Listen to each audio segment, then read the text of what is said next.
دیکھیں، ہم سب کے اندر نا ایک چھپا ہوا دشمن بیٹھا ہے، ایک ایسی طاقت جو ہمیں آگے بڑھنے ہی نہیں دیتی، اور مزے کی بات یہ ہے کہ ہمیں اکثر اس کا پتہ بھی نہیں چلتا۔ تو آئیے آج اسی دشمن سے پردہ اٹھاتے ہیں۔ اور شروعات ایک بہت ہی طاقتور سچائی سے کرتے ہیں کہ آرام یعنی کمفرٹ کسی کا دوست نہیں ہے۔ ذرا ایک لمحے کے لیے اس بات پر غور کریں۔ یہ تو اس ہر چیز کے خلاف ہے جو ہمیں سکھایا جاتا ہے کہ بھئی زندگی میں سکون اور آرام ہی تو ڈھونڈنا ہے۔ تو پھر سوال یہ ہے کہ اگر آرام دوست نہیں تو آخر ہے کیا؟ سوچیں، یہ ایک میٹھے زہر کی طرح ہے، ایک ایسا زہر جو آہستہ آہستہ انسان کو ذہنی طور پر مفلوج کر دیتا ہے۔ یہ بظاہر تو بہت اچھا لگتا ہے، جیسے کوئی مددگار ہو، لیکن اصل میں یہ ہماری ساری صلاحیتوں کا گلا گھونٹ رہا ہوتا ہے۔ لیکن اسی میں ایک امید بھی چھپی ہے، ایک بہترین، ایک شاندار زندگی جو ہے نا، وہ آرام دہ بستروں یا آسان راستوں پہ نہیں ملتی، نہیں، بلکہ وہ تو اسی تکلیف اور مشقت کے پیچھے چھپی ہوئی ہے جس سے ہم سب بھاگنے کی کوشش کرتے ہیں۔ اب یہ جو دشمن ہے نا، یہ خاموش نہیں رہتا، اس کی ایک آواز ہے، اور اس آواز کو پہچاننا بہت ضروری ہے۔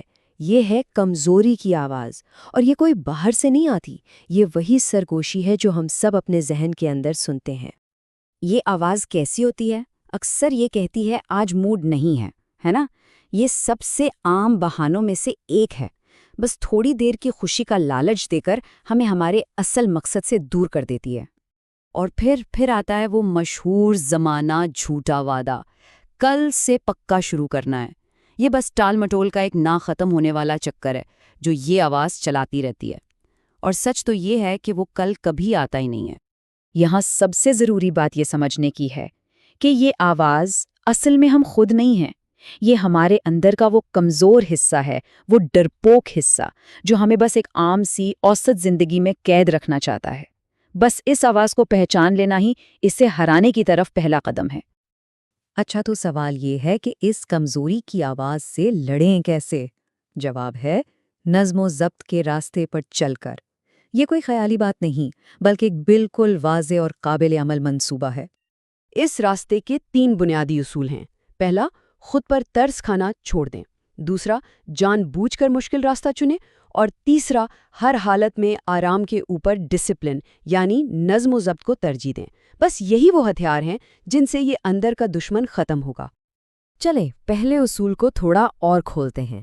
سچی بات تو یہ ہے کہ دنیا کو اس بات سے کوئی فرق نہیں پڑتا کہ کوئی کتنا تھکا ہوا ہے یا کسی کا دن کیسا گزرا۔ خود پر ترس کھانا ایک ایسا جال ہے جو انسان کو وہیں کا وہیں روک دیتا ہے۔ اور اب آتے ہیں دوسرے اصول کی طاقت پر۔ جب کوئی جان بوجھ کر وہ کام کرتا ہے جس سے ڈر لگتا ہے یا جو مشکل لگتا ہے نا، تو اس کی اپنے ذہن میں بنائی ہوئی حدیں ٹوٹنا شروع ہو جاتی ہیں۔ اصل ترقی یہیں سے شروع ہوتی ہے۔ تو انتخاب بالکل صاف ہے۔ ایک طرف ہے آرام کا راستہ جو سیدھا غلامی، کمزوری اور ایک معمولی زندگی کی طرف لے جاتا ہے، اور دوسری طرف ہے ڈسپلن کا راستہ، آزادی، طاقت اور ایک بہترین زندگی کا راستہ۔ اور یاد رکھیں، یہ دونوں راستے کبھی بھی ایک جگہ نہیں ملتے۔ اور کیا خوبصورت بات کہی گئی ہے، جس دن کسی نے اپنے آرام پر ڈسپلن کو فوقیت دے دی، سمجھیں اسی دن اس کی غلامی کی زنجیریں ٹوٹ گئیں۔ یہی ہے اصل آزادی کا لمحہ۔ یہ ساری گفتگو ہمیں آخری اور سب سے اہم مرحلے پر لے آتی ہے، اپنی پہچان کو بدلنا۔ یہ صرف عادتیں بدلنے کی بات نہیں، یہ اس سے کئی بڑھ کر ہے، یہ خود کو ایک نئے انسان کے طور پر ڈھالنے کی بات ہے۔ ایک لمحے کے لیے ذرا سوچیں کہ انسان کی اصل حدیں ہیں کیا؟ وہ کون سی دیواریں ہیں جن کے بارے میں لگتا ہے کہ انہیں کبھی توڑا ہی نہیں جا سکتا؟